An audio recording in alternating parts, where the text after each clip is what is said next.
Welcome to Guide Guru. We hope this video helps. You'll start by adding the correct container.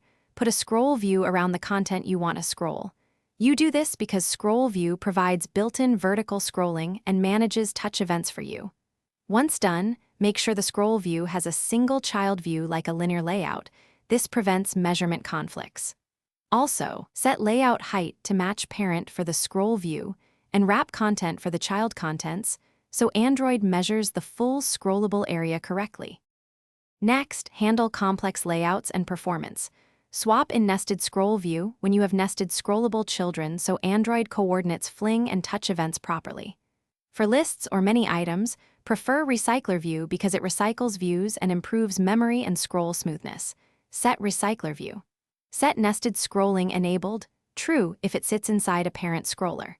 When a child should capture touch, call request disallow intercept touch event on its parent, so just finally polish scrolling and fix common problems.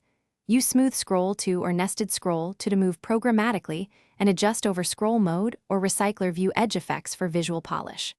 Also, tweak fling friction or velocity if scrolls feel too fast. If scrolling is jumpy or content cuts off, make sure your child views report correct heights, avoid wrap content on heavy containers, and ensure adapter notify calls are used properly. If things still fail, inspect measurement logs and temporarily simplify the layout to isolate the issue.